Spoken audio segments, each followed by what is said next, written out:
Attention! And welcome to the Husker Army Podcast. With your hosts, Husker fanatic Brian Knutson, former Husker wide receiver Kenny Cheatham,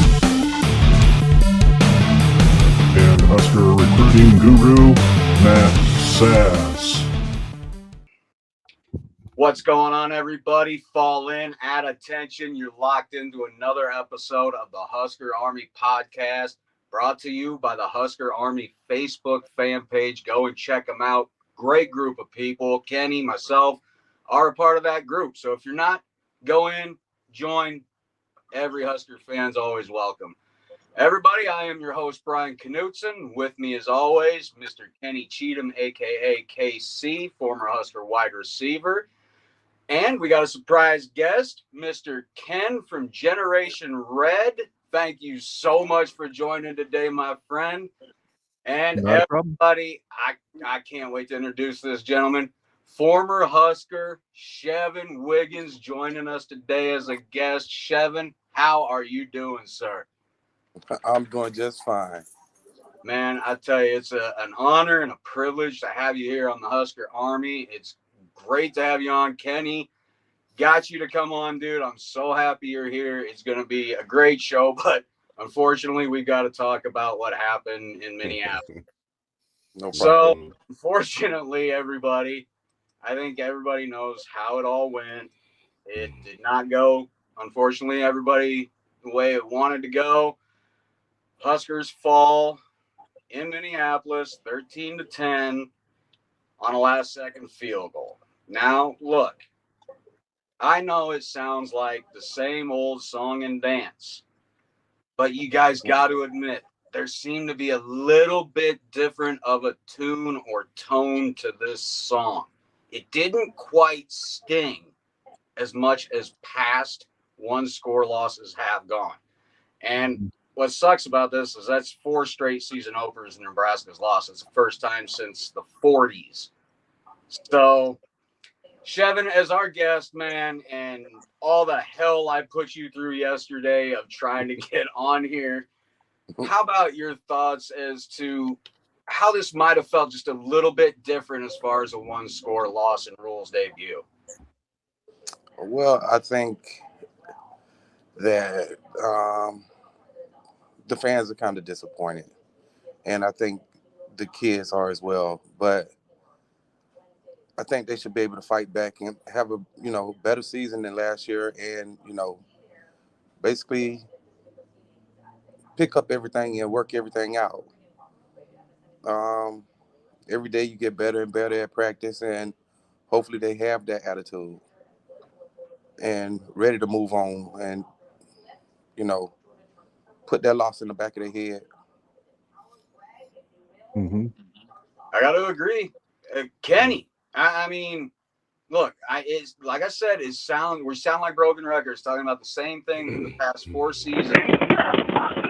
Didn't start out wanted, but it felt different. Did this feel different than the debut?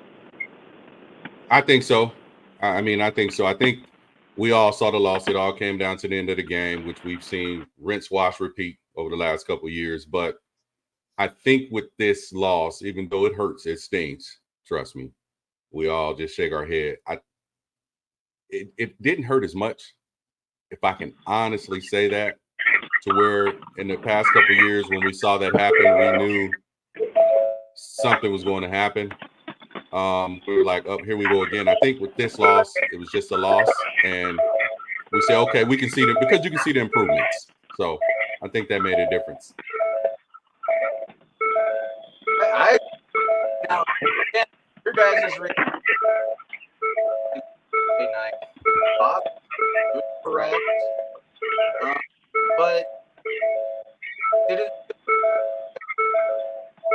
Is that Shevin's computer phone? Oh, there we go. I don't know whose phone that is. It's in there, but we've got Is that you, Shevin? some doorbell stuff going on. Like a bunch of notifications are coming through all at once. Okay, yeah, it was something on Kevin's end, maybe. Okay. What were you asking, Brian? I'm sorry. I missed Oh, sweet juice. There you go, Chef. Yeah. He was asking about the loss. How did it feel? How did it feel? Into you. It was, let's just say, with about 4.5 minutes to go, I was actually confident that this team might have figured out how to win in the fourth quarter. And then 23 drops the ball on the carpet, and the first thought that hit my head was Iowa 2021. Here we go again. Because you knew I was in the stadium that day, not to replay any PTSD for anybody, but I was in the stadium that day, and as soon as they blocked that punt and scored, it was like my son and I looked at each other and said, well, this podcast is going to suck. Because we just knew the loss was coming. We just knew it, and the stadium went dead quiet. There was hardly any cheering on defense. It was bad. And I felt the same feeling when Anthony dropped that ball on the carpet. But you know what? That defense can't help the fact that the refs were blind to the entire left side of the other team's offensive line, jumping a full step back in their movement to pass block before the damn ball was snapped. You can't help that. Yep. What you can help is not having number 23 drop the ball on the carpet. So, fix what you can fix. There's things you can't control, like the refs not calling a single damn holding penalty, even though I saw at least 3 against Blaze Gunderson throughout the game. You can't help that. You can't cry about it. You got to fix what you can fix and keep the ball in your hands, man. That's first and foremost. Special teams, big A+.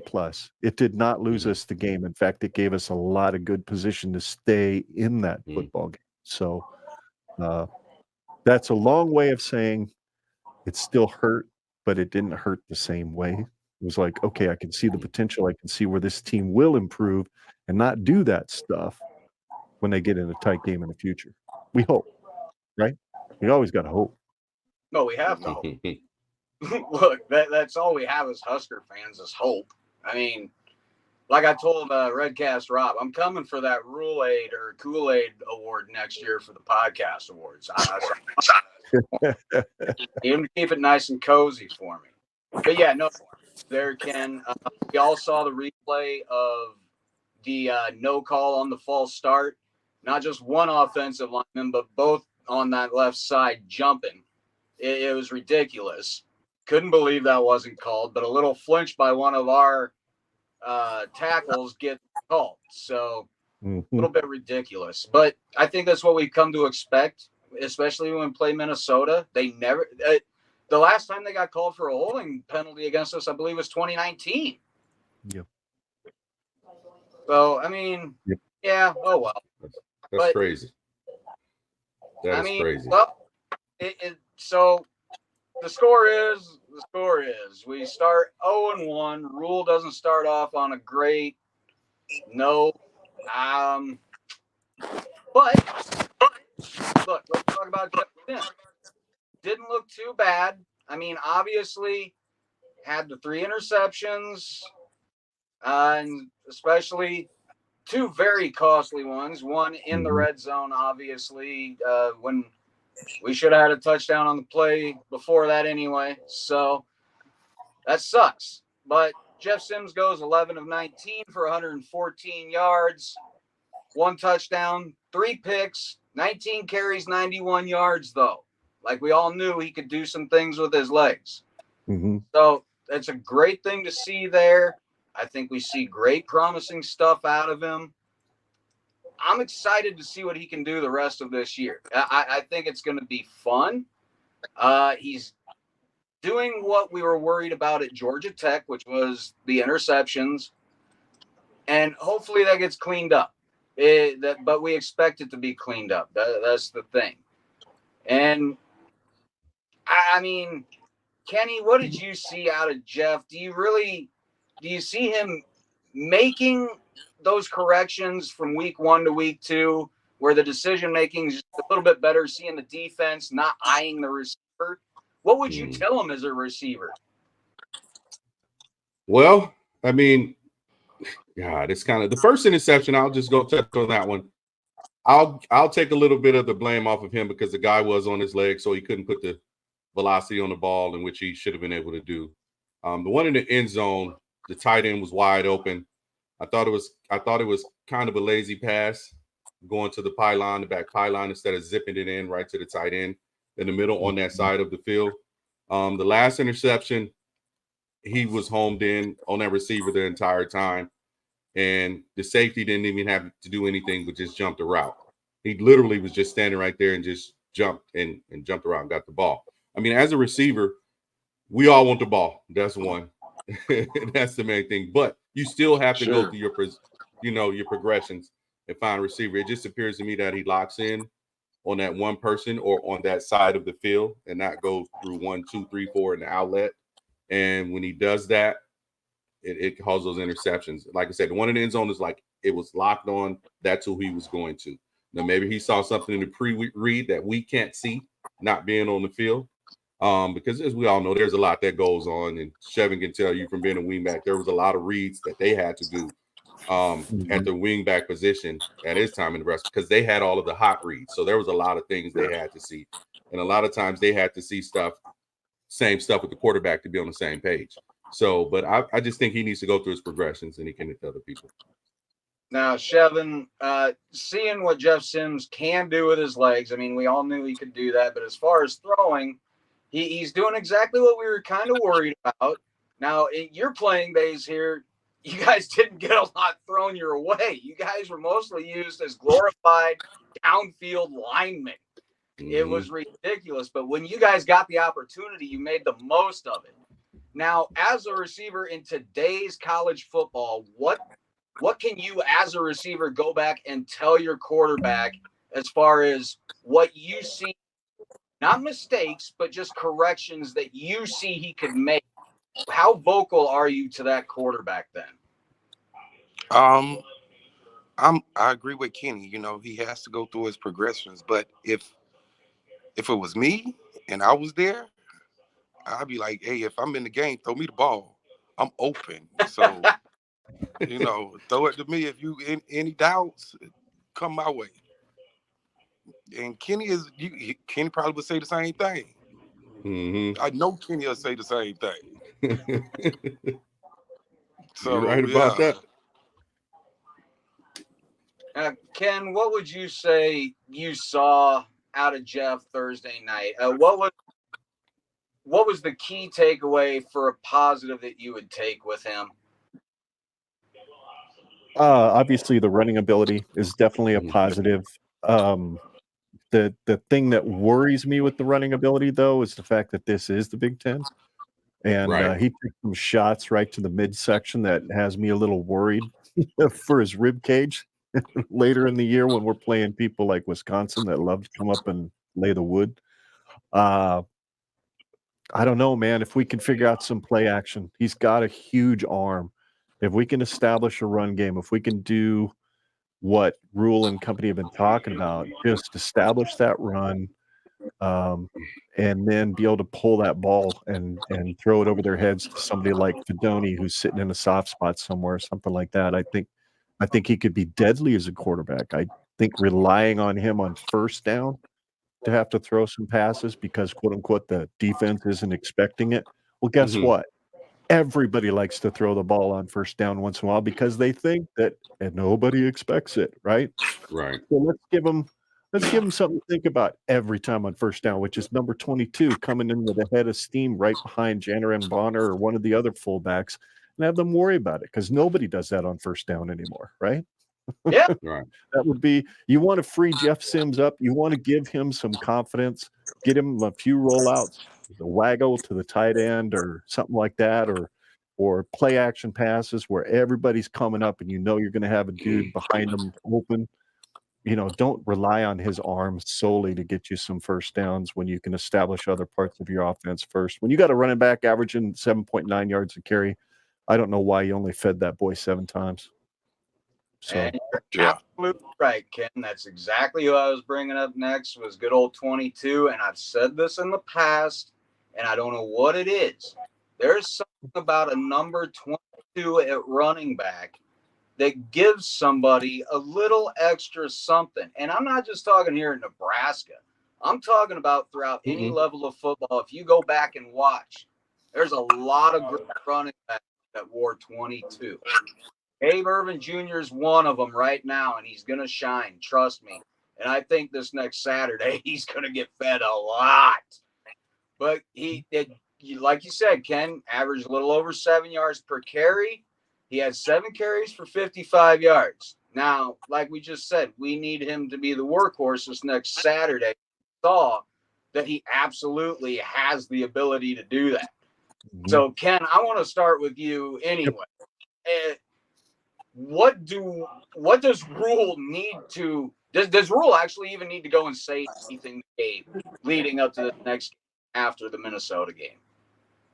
Does Rule need to say what? I'm sorry, you cut out for just a second.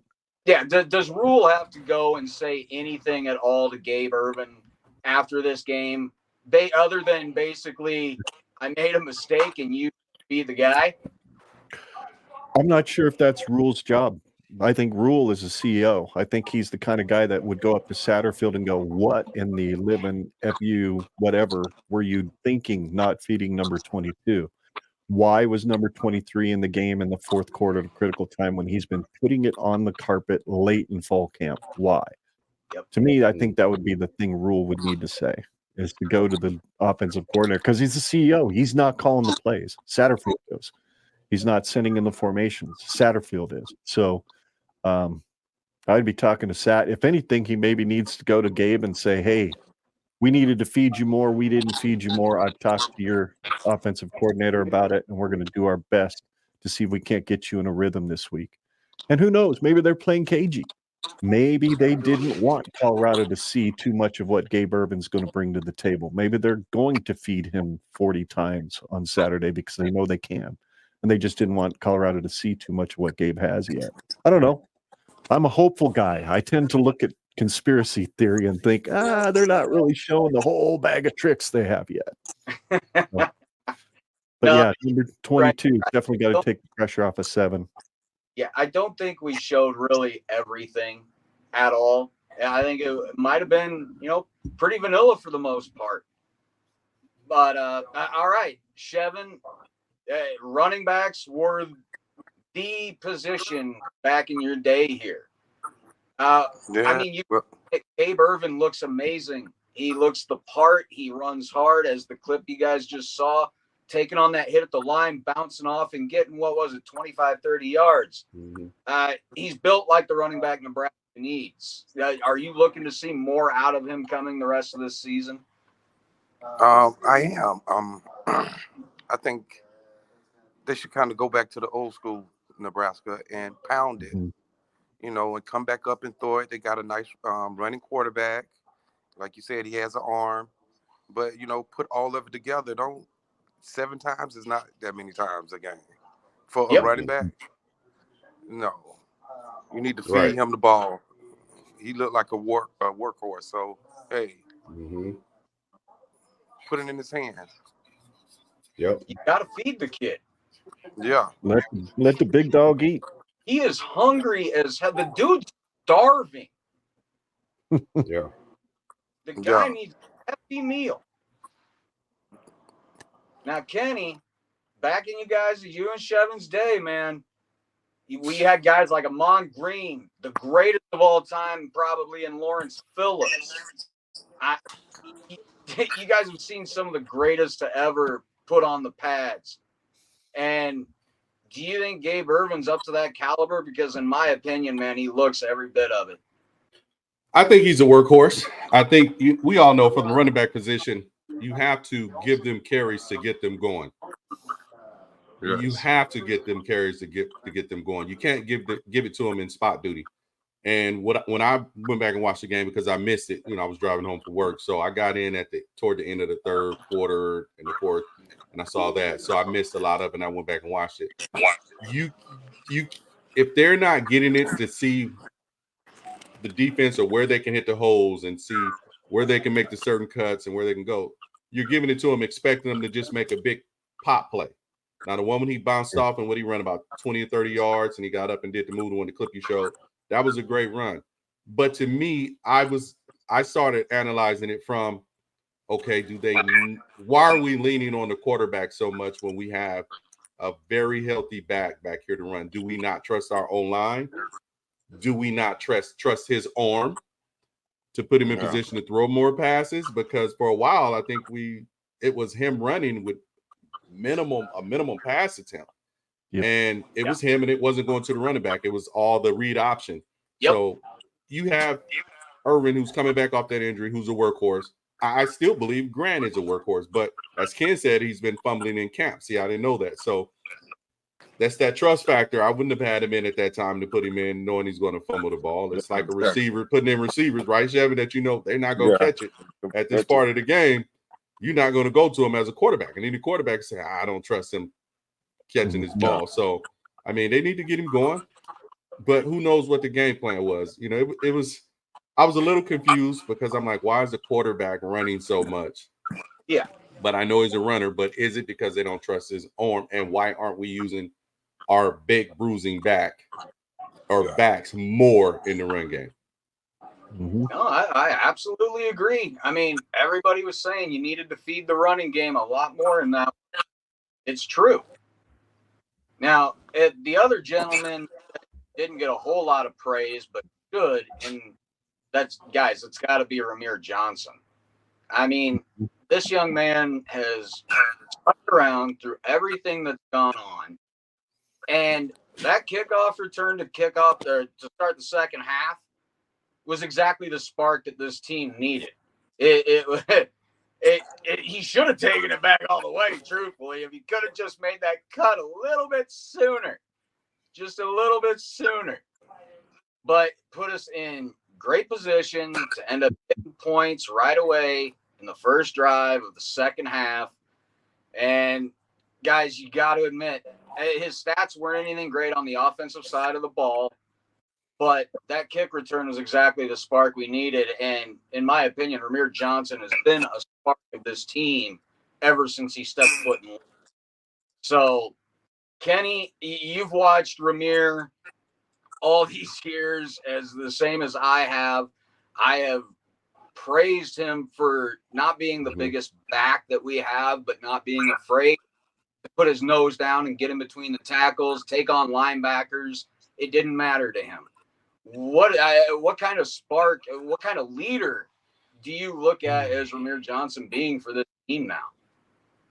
Oh, man. I always said he's a spark plug. I've always said, get him the ball, put him in position to give him the ball. There's certain players, as we all know, that you need to put in position to give the ball and let them make plays. I'll say this because it's true. And his catch, the one catch he had when he came out of the backfield, the kickoff return, I don't know why he's not returning punts. I think he would be electric on punt. I think Ramir, since he came in, and this is my personal opinion, I've always thought he was a multiple threat player. Yes. And it was like we couldn't figure out where to put him. So I played with guys that were multiple threat players. One of them, my buddy, my roommate, is on the podcast right now. Shevin, people forget Shevin was a running back in high school. I'm going to say this. And you know what multiple threat players are. People forget Shevin was Mr. Florida. So that soak that in, everybody. He was a Florida Player of the Year. Big boy. Shevin transitioned from running back to receiver. So my guy was able to catch the ball by playing wing back, be in the power formation and do the blocks. He was able to punt return. He was able to kick return. You got to put your players in position to get the ball. Ramir is that player offensively that I think, and I said it at the very first podcast for this year, Brian and Kenny, I know you saw it and you heard me, we got to get him the ball. He's the change of pace person. He's that change of pace back that NFL teams look for. That's the catch it, that third, pretty much what Pollard it was for the Cowboys for the last couple of years. I don't think he's a starting back because of the pounding, could be in a certain type of offense, but that change of pace back when you put in his hit quick, because he goes. And that kickoff return was huge. It was huge. And what we scored 2 plays later? Yep. So get it to your playmakers, man. I think he's a leader. He sucked up. He's never sulked. You never heard anything about it. I know he had whatever. Last year, somebody didn't play for a little bit. We were trying to figure it out. But you got to find a way to play that young fella and let him cook, man. Let him cook. Hey, Shevin, that's some high-ass praise, dude. Kenny's putting Ramir at the likes of you. I No, mean, what do you think that means to somebody like Ramir? Because that's some high-ass praise, man. It really, really is. you know, he seems like he's a game breaker. He can change the game at any second, anytime he get the ball. And that's what you need. You need to put the balls in that person's hands. And what he does is when he gets the ball, he makes his best opportunity out of it. He makes his best opportunity out of it. And that's what he's supposed to do, because me and Kenny know we weren't getting the ball that often. So when you do, you better do something good with it. Yeah. Yeah, he seems like he's an Go ahead, exciting Rob. player. He seems like he's an exciting player, and that's what you want. You know, you get 2 more of them on your team. Yeah. We can only hope to have a team full of like Ramir. Honestly. Yeah. And like I agree, Shevin. If you could get maybe just 1 or 2 more just like him, oh man. Yeah. It'll be a special Cornhusker team all over again. Ken, I've talked to you about Ramir. I've always been high on the young man because I see, like Kenny said, it with the workhorse he is, and he's never quit. He's never complained. He has been dropped at the depth chart. He has been through coaching changes. He's been through about everything a collegiate football player could be through, and he has stuck around. I've been in personal talks with him, and he's a great young man. Great young man, great head on his shoulders. What do you think that says to Rule and company coming in and seeing that this young man's willing to stick around, learn new things every time? And do you think they're going to start paying him off finally now that he's showing, hey, I'm here to stay? Well, good question. And I'll answer it by saying this. You take that number 4 off his jersey. I see Ramir. I see a quicker, faster, straight line speed version of Wandale Robinson. He might not have the same level of wiggle in the open field that Wandale had, but man, he explodes when he gets the ball in his hands. So how we're not Swiss Army knifing this guy a little bit more than we are, it's great to see him on kickoff return. God bless him for finding that in him already. And Emmett's not going to be bad either. He did have a 15-yard return of his own. Yeah. So you got Johnson and Johnson back there. And hopefully we get a little bit more of, hey, let's bring that diamond formation back, guys. Let's get, Gabe Irvin sitting behind the quarterback in the shotgun. You've got one Johnson on one side, one Johnson on the other, and both of them can catch the ball out of the backfield. You don't get to be Mr. Football in Minnesota if you're Emmett Johnson without being able to catch the football out of the backfield. So that's primarily what you want those guys lining up next to they want to run that wheel route, or they want to run that fake inside handoff in a zone read with the quarter. I mean, you've just got yards waiting to happen with those 3 guys in the backfield, at least in my view. And who knows? Maybe they have. Like I said, I'm a conspiracy theorist. I think we went very vanilla against Minnesota. I think Rule and company knew what they had on defense, and they'd keep that game close and give us a shot to win in the 4th quarter without having to show our full hand. So maybe you see a shit ton, more of Ramir come this Saturday. Maybe you see a lot more of Gabe Irvin up the middle and Ramir jitterbugging out to the outside or catching swing passes. And I'd like to see some more of Fedoni too. Big dude that can run, knock some linebackers over after he catches a football. That'd be pretty cool too. But Ramir, give me some more Swiss Army knife. Hey, where's that wide back they talked about last year? We need him this year, damn it.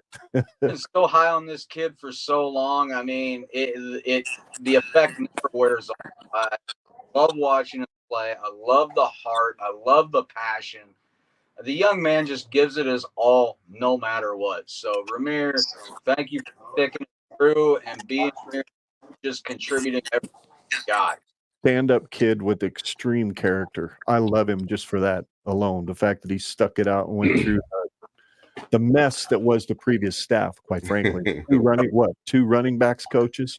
Neither one of them could figure out how the hell to get him on the field. It was like they didn't know how to use him. And Ken, I'm glad you said that about Rondell, because I almost said it when I was speaking about Ramirez just a second ago. He was the other player that I thought came in who was a multiple threat. And we could not figure how to use him. It was almost like they were trying to make him a primary running back. And I thought he was the guy that was Swiss Army knife, and we weren't using him. Well, if I remember correctly, Kenny, and I completely agree with you, but if I remember correctly, those 2 years or the 1 year that Wandale was used primarily, we had a problem with the running back room that was pretty hurt. So they had to. And, so they thought highly of him for sure, because, he was the guy that was there at the groundbreaking ceremony for the new facility that just opened this year. So they thought very highly of him. And and then he goes to Kentucky, and all he does is become a first round pick. I don't remember, but right out.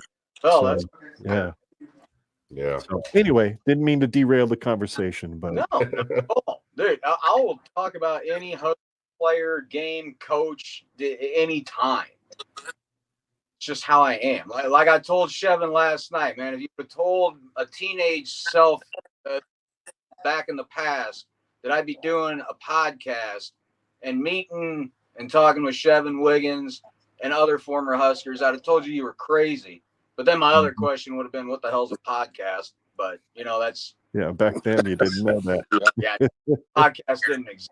Back then people were using AOL with internet connections like yours earlier. All right, Kenny, Shevin, we got to talk about your guys' position. Wide receivers. As far as it goes, it wasn't horrible, but Jeff didn't really spread it around all that much. Alex Bullock, 3 receptions, 56 yards, the 1 touchdown on the Osborne, which is what that trick play is called, everybody. And then Marcus Washington with 3 receptions for 31 yards. Now, 31 big yards for Marcus Washington. We're looking for him to be the breakout this year, kind of hopefully a somewhat fill-in now that Palmer's gone. Now, Shevin, with your guys' position, what do you think you saw out of receivers on Thursday night? Because it, like Ken said, looked pretty vanilla as far as passing game goes, but Jeff kind of stares one receiver down. How's he going to start spreading that around? He need to get around. He need to spread it around and try not to run as much. I'm more worried about him running and getting injured, and we don't need that. Spread the ball around, find some go-to receivers, at least 2, and work it out from there. From what I see, they're getting the ball a lot more than what I was back in the day. So, I was happy to get 1 or 2 passes thrown my way. So, yeah. Get the balls circulating around for the receivers, even, swap in and out some receivers. Give them some fresh legs. Well, Kenny, I mean, like I said, the leading receivers didn't have a whole lot. It was just over 50, just over 30. But Jeff did take off running quite a bit. So, I mean, that is what it is. As far as spreading it around, though, in my opinion, man, he's got to go through those progressions like we talked about. And do you think maybe I don't know, how do you get around him not going through those progressions? Like I said, I honestly don't know, because I'm not there, if they're telling him to dump it fast or what his progressions are. But like I said, it seemed like he was locked in on who he was locked in on. But as a quarterback, you have to utilize your weapons. Utilize the tight end position. I know we spoke about this on the first podcast for this season, Brian. What in regards to what they were going to do, get them the ball. it opens up the entire offense. So we're not dominant at one thing like we were when we were there, which was running. But that dominance in running opened up the play action and the surprise passing, and the formations looked the same. And that's why you were able to get so many receivers open when we did throw it to catch the ball. But if he can use his weapons, it'll open up the lanes for him in regards to running. It'll definitely open up the lanes in regards to Irvin and the other backs. And Yeah. it's just something that needs to be done. So, like I said, we don't know what I personally, of course, we don't know. I'm just saying it, but we don't know what the offensive game plan was. But to me, it looked like it was to utilize his legs, and this is my personal opinion because they didn't trust his arm, and his not accuracy, but what he would do when he threw it. You know what I mean? Sometimes you can say we go coach around the quarterback and not utilize everything because we don't trust what they're going to do once they do it. But that's just my opinion. Yeah, and he looks like he's eyeing the receiver down, the one he's throwing to, and if you don't see him open, he's running. Mm-hmm. That one Nope. receiver, he's keeping his eye on. Yeah, that's exactly what everybody was seeing. Now, Ken, I mean, Yep. Look, we've got a hell of a receiving core. So, I mean, I don't know where we go, but one thing I can say is we didn't see a whole hell of a lot of drops. No, you're right. When he put the ball on them, they were catching it, especially in those two of those catches that Marcus Washington had were good. I mean, he had to go down and get them. Yep. Jeff put the ball exactly where he needed to based on the coverage. I thought it was well done. That throw, there's a lot of throws off his back foot that kind of worry me a little bit without too many people around his legs. And I don't know if that's just PTSD from getting rushed so much when he was in either fall camp or that 3-5 defense, or if it was all the years at Georgia Tech. Looked like he was. I saw some highlights from that where it looked like he threw off his back foot a lot there because there was a lot of pressure around him all the time. Got to get over that. Hopefully he does. I think a lot of it will help when that running game gets established. I think that would really help him out with his confidence on his throws. He knows he's got play action in his back pocket that way.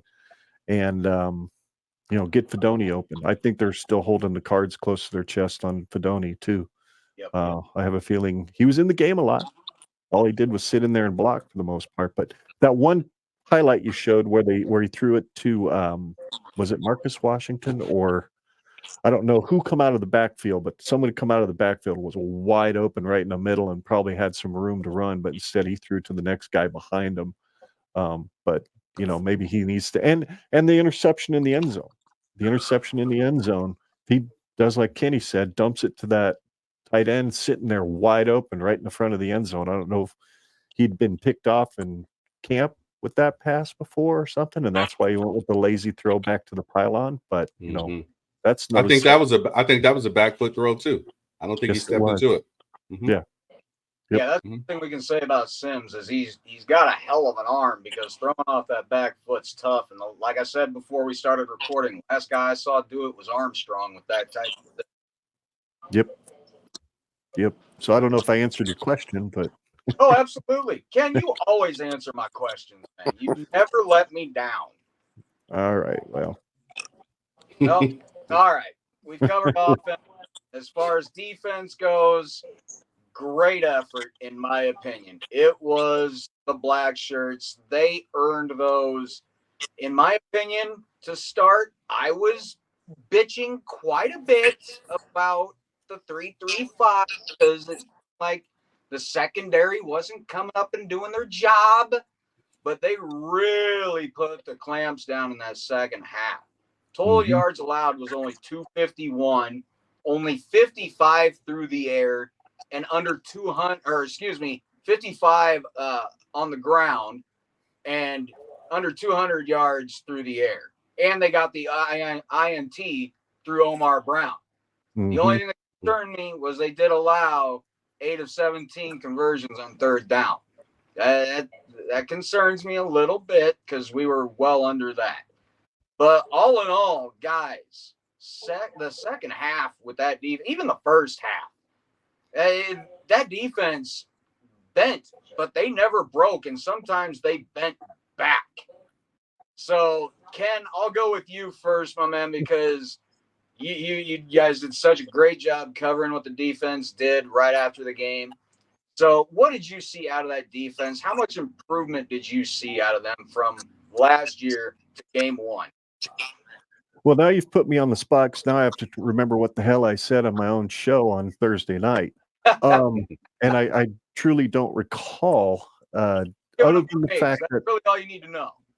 I remember last year seeing a defense look the same coming out in the third quarter as it did in the first quarter. A lot of games they didn't make any what they like to call adjustments. Right? You didn't see, and I don't know if the wide receivers here on the stream saw what I saw, but I saw a lot more zone in the first half, guys playing off of the receivers, and then come second half they were moving up, and they were hitting those guys a little bit at the line, not giving them as clean a release. So, and because I think they were confident that they could stop the run, they had stopped the run basically all night. So, and yeah, dudes like the heat-seeking missile named Hartzog, holy smokes, that was you know, how can I talk about this while I'm watching these clips, dude? That's hard. Thanks, appreciate that. Give reference, Ken. Just trying to give reference. I saw a defense that was far more physical, especially up front. I saw a defense that wasn't afraid to shoot the gap when they saw a place where they thought the play was going, and there was usually more than one hat near where the ball was at because they knew where it was going. So that's a big improvement in my book, that we didn't have a whole lot of breakdowns in the secondary. You didn't see missed tackles near as much. And obviously Omar Brown reading that play so well right there and going and making that catch, not just knocking the ball down, diving in there and giving up his body and making the catch. It's just so much fun to see this defense play, at least for this first game. It was really enjoyable to watch. Yeah. Now, Kenny, I got to ask, and Ken just hit it right on the head. Not a lot of missed tackles. Honestly, I think we were vastly improved in the fundamentals in this game. Mm-hmm. It was obvious. It was almost like the continuation from the transition from when Mickey J took over, when you saw the difference in how the kids were tackling their assignments, etc., on the defensive end of the ball, the physicality, and its transition into the new coaching staff. There wasn't very many plays where you said, oh, that was just stupid. Oh, that's just a bad angle. You felt comfortable. The defense held. We all know Minnesota is pound and ground. The defense played well. We just had those turnovers and missed opportunities and bad sacks that we took. And at the beginning of the game, the offensive penalties, things like that. But defensively, I thought they looked good. Of course, me and Brian and you guys know I always want them to get more pressure from the D linemen. Yep. I want to see them in the backfield causing chaos. We need more of that, I still think, even with Robinson and the other big boy. But overall, the defense played well, man. They made tackles. I wish we didn't give up as much or as many the little dink passes. Yeah. Because we're going into another game where they might dink and dunk us as well. But they also have a couple guys that can stretch it. So, I mean, if they can get that going to be more physical on the defensive end, I mean, especially with the corner and secondary, we should have a good game. And the improvement's obvious, guys. Let's just call it spade to spade. The improvement is obvious, especially on the defensive end. I mean, with that defensive scheme, you kind of wonder, because I'm looking at it from an offensive perspective, and I'm sure Shevin would be too when you hear, what is it, 3? What's the defense? 3-5-3. I'm looking and I'm thinking from an offensive perspective, where are the weaknesses? Where, if I was offensive coach, where can I attack? Who's aggressive with this type of play? Who likes to not play their zone or do their assignment in this type of formation if I'm an offensive coach? But they didn't give a team that to look at. You know what I mean? They didn't have that. Only thing the team can say is, well, we might be able to get some underneath if they're in this coverage, but that's typical. But they played well, man. I was proud of the defense. I was proud of the offense, except for the turnovers. But fundamentally, it's much better. It's much better. Yeah. And Shevin, I mean, Excuse me. Ken and Kenny talk about the defense. I mean, honestly, it is much more improved than what we saw the last, 2-3 seasons maybe. And we had 3 different guys record sacks in that second half after one of our major contributors, and Ty Robinson, was ejected for a targeting call. So, I mean, what does that say to guys like Reimer and Hutmacher and Gunnarsson to step up when your top guy pretty much goes out and you got to step in and go?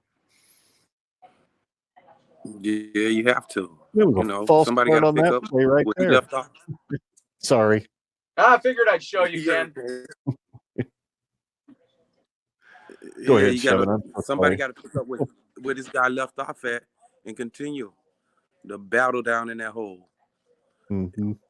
So, yeah, like Kenny and Ken said, both, the defenses did their job. Mm-hmm. And they're looking a lot better than in the past. Absolutely. You knew, just to piggyback off Shevin, you knew what was coming. Past couple years, we didn't know what our defense was doing. You literally watched games and said, "What the hell's going on?" No, I'm serious. There's no defense out there. Yeah, you literally said, "What are they doing? How did they miss that tackle? How did they blow that assignment? Why are they doing this? Why are they doing that?" And I'm not saying it because Brian, I let all the stuff out the past staff and Scott. I let you guys do that because I don't say anything. I just be like, and Brian knows I'll never say anything about my former teammates. I'll never. Yep. You guys know that. But I was confused. Honestly, I was confused, and I'm like, what the hell is going on? Like with the Georgia Southern game, and just before that, and before you were like, what are they doing? So it goes back to me saying there were so many things missed previously on the defensive side of the ball that caused that confusion. And this is why I got upset when everyone was saying, oh, but we're so close. No, we've missed a lot of fundamental things that could have given us the win. And there's a difference. If you're not disciplined, you're going to have more losses than wins. And Shevin can tell you this. One of the things Coach Osborne said, I don't know if you remember this, Chevo, you probably do. We were watching film one time. Remember when he would click and point on those teams and say, I don't understand this. This is discipline. Yeah. This is why they lose. And this goes back to when I told you, Brian, Coach Osborne said, and I talked about with Clester, he sat there and said in front of us, these people, going back to that, don't have to leave their state to get their kids. This is coaching. This is discipline. They shouldn't be this bad. And when you have that discipline moment, which we've seen our Nebraska team have over the last couple of years, being undisciplined, how many games has that cost us? And you can look at the game the other day and say, and even though it's game 1, I don't see that on defense. Saw a little bit on offense with bad throws. But overall, you just don't say, we're just so undisciplined, we shouldn't win. You know what I mean? And that was my take from defense. It was just like they're making the tackles, they're wrapping up. Yep. They're doing the stuff they need to do. They're doing their assignments. People can say something about the youngster with the pass at the end, but that was almost like a scramble drill. Sometimes you're going to break. Yeah. You can't give a quarterback that much time. Someone's going to get open. That's drill number 1, scramble drill. Keep going. Something's going to happen. So that touchdown when he caught it, and it was a hell of a catch. If the guy don't make a hell of a catch, we win the game. Well, outside of the other stuff. Game of inches. And literally you had probably less than an inch separating that outside foot touching before he dragged that toe. Yep. Mm-hmm. If the pass is half an inch farther, he doesn't catch that. Right. Here it is. Woulda, coulda, shoulda. Right? Yeah, our chance to put it away, guys. So let's not try and sugarcoat it in any way, shape, or form. I may lose the Kool-Aid Award just for that comment. I might just lose it. I am so screwed. But I mean, all right. So offense definitely needs improvement. Defense looked much better, much improved. Like you said, Kenny, tackling was so much better.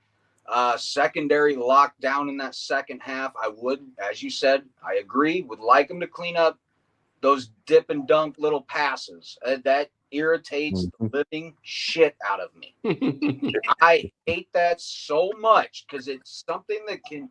But if you come up and try and key on that, then you get beat on a move, and all of a sudden it's 30, 40 yards. So it is tough. It is a double-edged sword. But all right, I think we covered the game a little aggressively there. So I feel good about it, though. But I did want to start something new called Husker Twitter. You know, I wanted to just pull random tweets from Husker fans on Twitter or X or whatever the hell you want to call it. And I wanted us to discuss what, kind of what Adam Carricker said, pulse of Husker Nation, we'll start right here. I've got, I believe it was Husk Guys, which everybody follows them on Twitter. They also, promote the Pipeline Jerky and all that stuff. And I love watching their stuff. And by the way, the shirt that I am wearing today is from Husk merch. So definitely want to check them out. Go get your shirts, everybody. But Ken, you're gonna have to help me out here because we're dealing with my internet connection and I'm having trouble reading the screen. Oh, never mind. I got it. Finally. Jeez. This is horrible. For anybody that doesn't know, I am recording this on my iPhone in front of me instead of my laptop and TV. I'm having an internet issue, but bear with me. That's why something's been a little slow. But Husk Guys said, we played most of the second half without Ty Robinson and still held them under 60 yards on 25 attempts. That's not nothing. Hunting for positives over here. Now, completely agree with these guys. There's times I don't, but on this one, I have to absolutely agree. That's really the defense should hang their hat on because after losing Ty Robinson, I was like, oh, shit, we might be in an issue. So, looking at that tweet, Kenny, what do you think? They kind of hit the nail on the head, I think. Yeah, they did.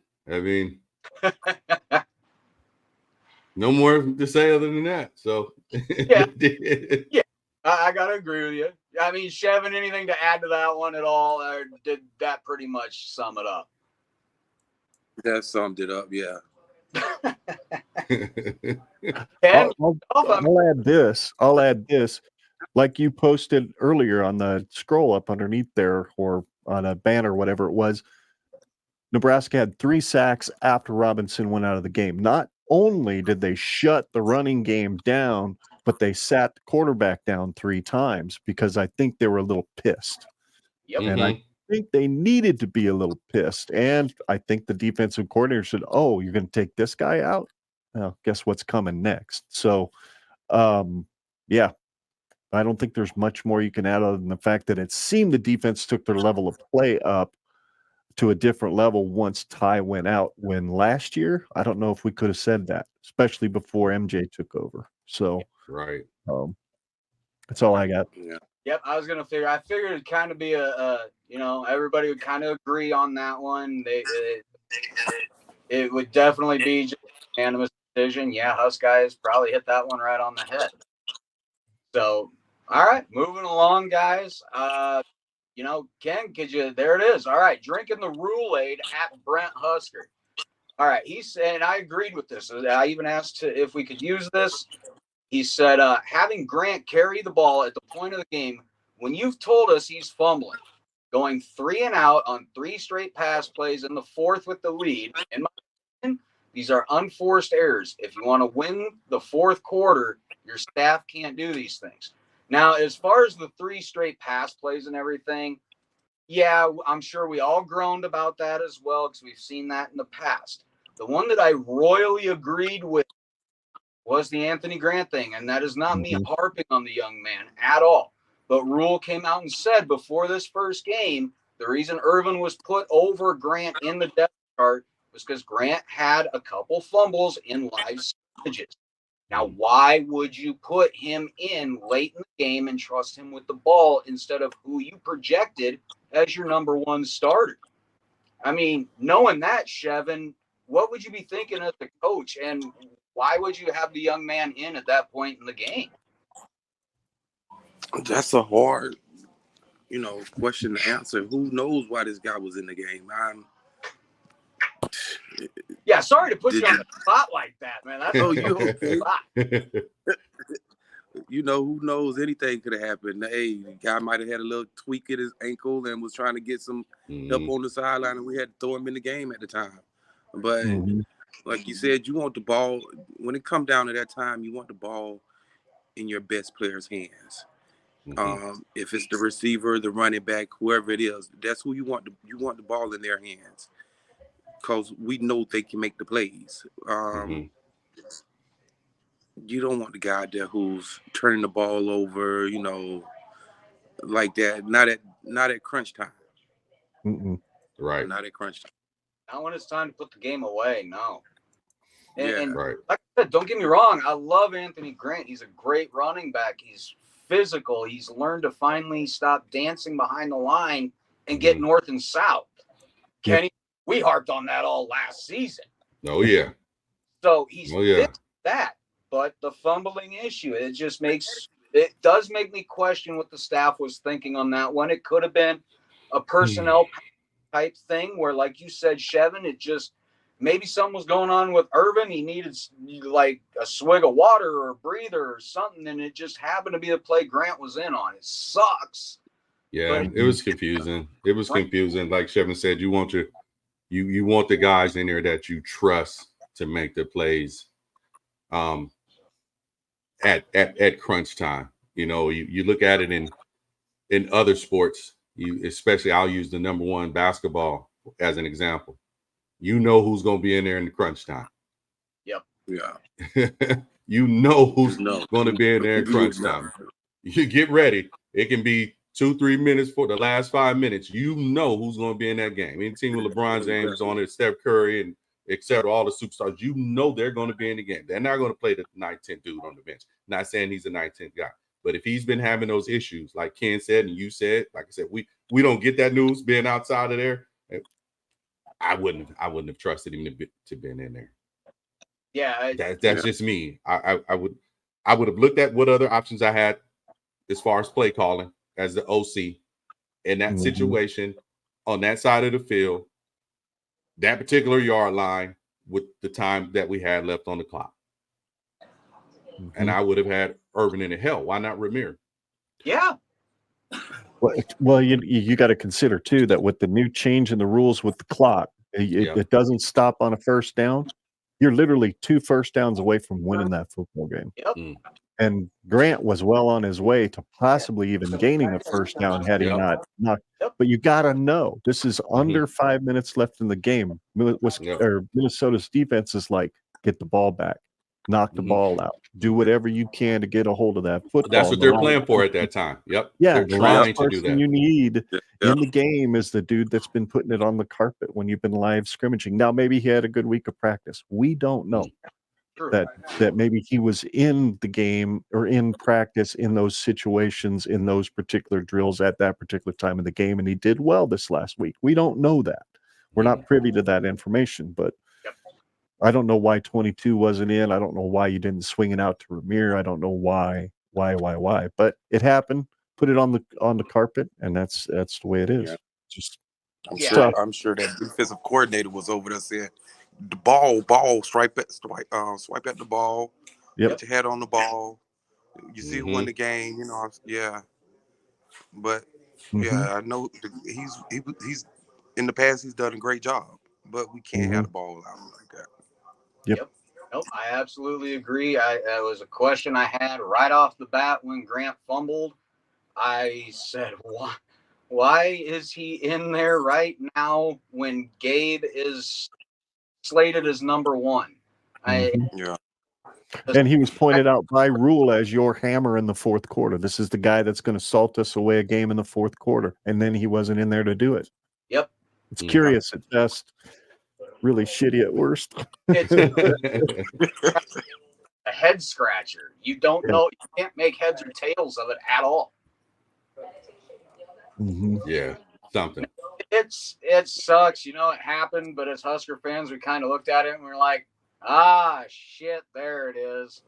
That looks familiar. That's about right for Husker fans and Husker Nation. All right, now I wanted to turn my attention to this. This is a hell of a trend we see every year now. Yep. TP, the guy. Some people can't handle the heat. You want to cash out after week one? That's on you. I'm here for the long haul. And with it's a picture of Travis Williams went ahead and blocked him because people are out there already calling for Rule and company to be fired. I mean, seriously, guys, it's game one. Calm down. It's also Husker Twitter, which is a madcap mayhem of we're on this side, none of us will ever meet in the middle. That's what Husker Twitter is. And I've just learned to not pay attention to this side as much anymore. Ain't worth my time, ain't worth my effort. Yep. Yeah, I mean, Kenny, Kevin, anything you guys want to say about the jump ship? About what was that?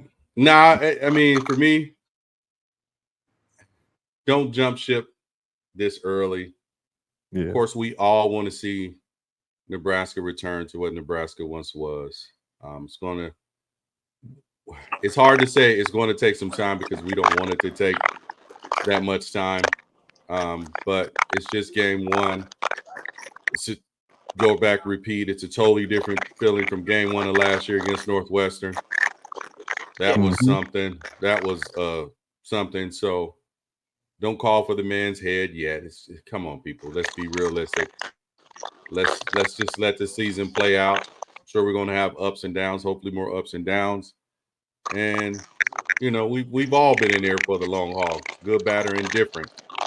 And let's just see what happens. Let's just see what happens. Like me, I always tell people, I'm the former player that's not going to say what you think I'm going to say. I'm always realistic. I'm not going to be, oh yeah, we're this, we're that. No, we suck. I call it what it is when we're that. Because it's the truth. And I think what happens, like we talk about Husker Twitters, a lot of people don't want to hear this side saying we're great all the time because this side is saying, oh, we're bad. But I think there's a middle point that everyone needs to come in and say, we can let's be here. But I understand both sides. But yeah, don't throw that man and his staff under the bus after the first game. Yeah. Yep. Hey, anybody eat popcorn? No.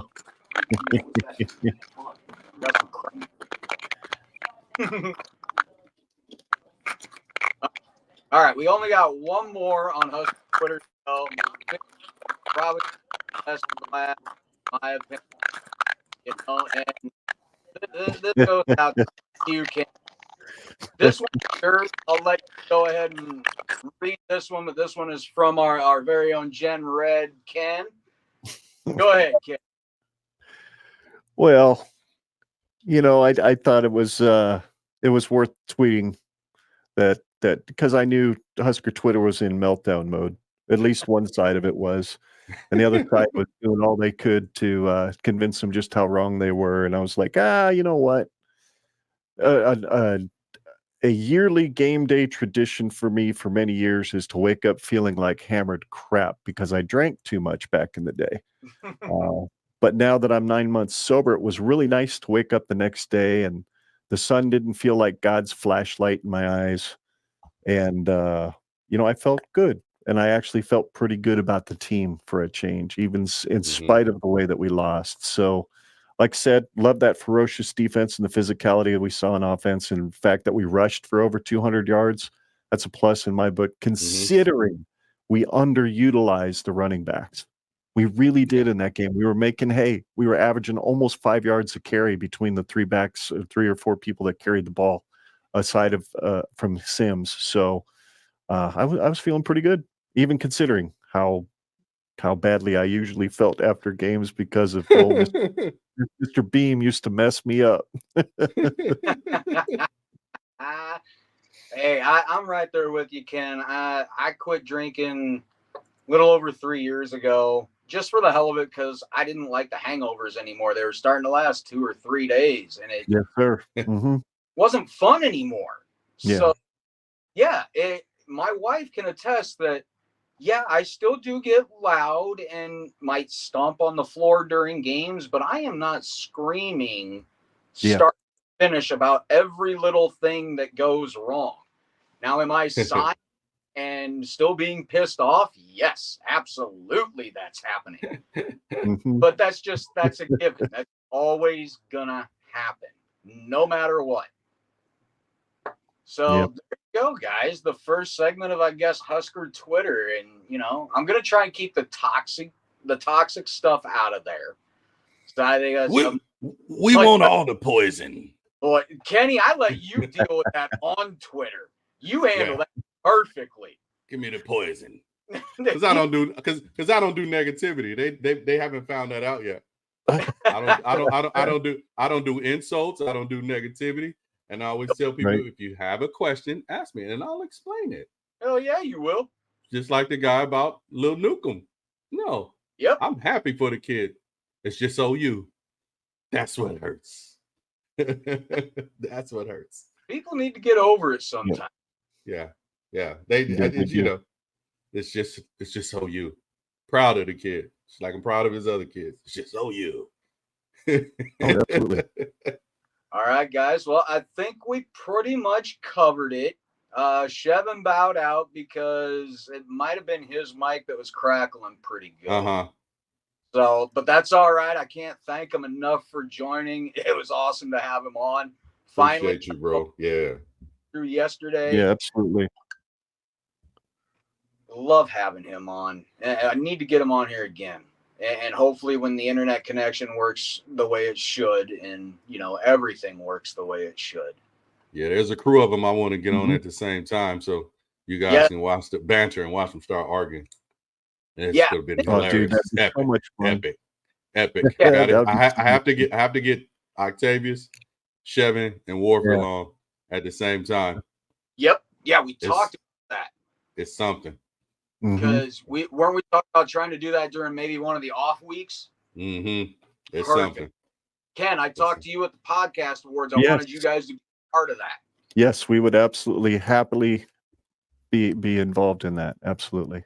Yes, and Ken, I thought about this last night after I asked you to come on, and you agreed to. I was thinking about it, and I owe you a ton, man. And from the bottom of my heart, I want to thank you, because when I first started doing Nebraska podcasting, it wasn't my own. I just did it with a friend I met. And from the get-go, it felt like one podcast versus the rest. Mm-hmm. And it felt that way, honestly, up until you reached out to me one time about collaborating. You literally have changed my outlook on what podcasting should be and what the Husker podcast community should be. It isn't one versus everybody. It is literally, we are like a Husker football team. We are a family. We are here for everybody else, to make everybody else better. And from the bottom of my heart, Ken, I want to thank you so much for that, because you truly made me love all of this all over again. Yeah, Ken. He praises you all the time, brother. And we really appreciate you, man. He talks about how much you help him in text. I don't know if he tells you that. He tells me, man, Ken is helping me. Big Ken is helping me. And he says it, with so much love and appreciation, man. I really don't think you can understand how we appreciate what you've done and helped us with this. Because Brian, I really didn't want to do a podcast. He was like, just come on, Kenny. And I'm like, okay, I'll do it. And we're doing it. And to see how it's growing and to see the thing that you're helping him add. Because Brian's the technical person. I have the patience of a 2-year-old toddler without ADHD medicine, so I couldn't do any of it. But you showing him all that stuff, and we appreciate you, brother. Thank you so much. Well, that's I can't. I don't know what to say other than thank you. I appreciate that. I purposed when we started this podcast, Scott and I discussed it a lot, and we initially wanted to have guests. We initially wanted to see if we could get former players or coaches or anything on the show. And then we watch a lot of podcasts. We listen to a lot of Husker podcasts, and everybody basically does that. So I talked with him. So Scott deserves as much of this credit as I do, in the sense that I asked him, I said, hey, what if we collaborated with other Husker podcasts that were willing to do so? Because we don't have much of an audience. We don't. We've got like 164 subscribers on YouTube. Since we've moved to Herdat, we've missed out on a lot of downloads from Apple iOS devices because for some reason, when we redirected the feed, most of our Apple subscribers didn't follow us. So we're not providing any extra audience for anybody else. And most of the people that we've collaborated with haven't really provided any extra audience for us. So it's not a competition. To me, this is a family. To me, this is the as much fun as I had putting this studio together. For me, this studio wasn't about getting compliments on how great it looks. It was about getting people in here that wanted to hang out in a place that felt like home. Right. And you guys feel like, Kenny, I know you now long enough, and I've sat and I talked with you long enough now. I'm no longer in awe of the fact that you wore the number 6. You know what I mean? Yeah. I look at you as a buddy now, and Brian has been so complimentary, so good about sharing our stuff on Twitter. I do everything I can to share your guys. I'm just hoping that the tide will eventually rise all the boats. That, our affiliation at times with shows like Go Big Redcast and NBNR and all those guys that do have a lot of listeners will eventually bring some of that audience over to us as well. Because to me, it isn't a competition. I don't really care about the numbers. I care about the quality, because I feel like the quality is eventually going to bring the numbers, and you guys bring the quality. My hope is that with our affiliation, not only do we each bring our podcasts up a different level, but also get you guys to the point where your quality of content is matched by the quality of your production too. And I think you'll get there.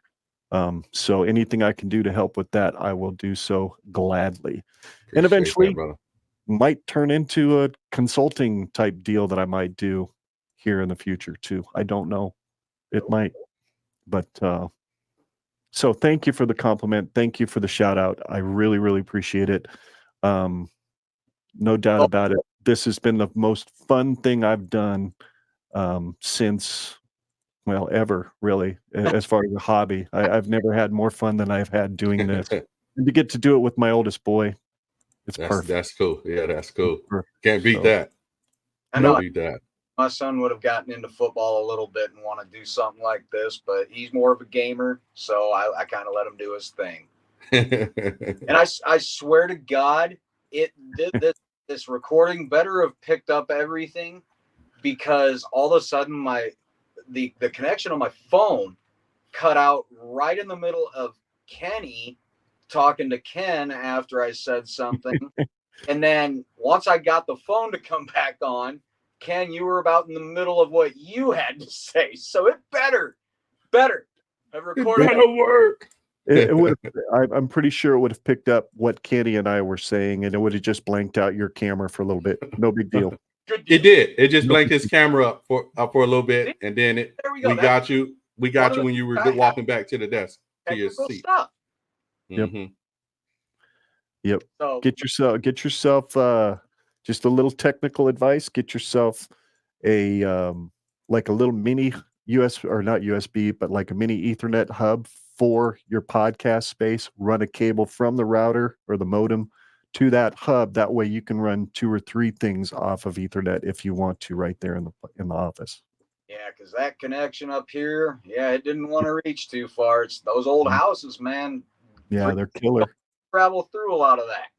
Yep, they're killer for sure. Yeah, This has been a blast, boys. I've enjoyed this. Yes. All Yeah, right. appreciate it. We'll finally sign off here. Ken, I know you've got your podcast tonight. Yep. I'm going to skip being a part of that because of how shoddy my connection is today. Well, But you're welcome to come on with your phone. That'd be fine too. I may do that. I will be watching. I may just watch and comment like I like to do because Okay. throwing comments at you guys is so fun. I have a blast doing that. So I guess we'll go ahead and shut her down here. Hopefully everything came out all right on here. We'll find out in just maybe 2-3 short hours. So Candles. I thank Shevin Wiggins for joining us, of course.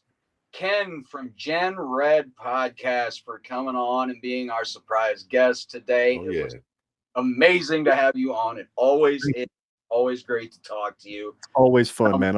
Do it anytime you need. I appreciate that. I sound like I'm fanboying at some point here. I know it.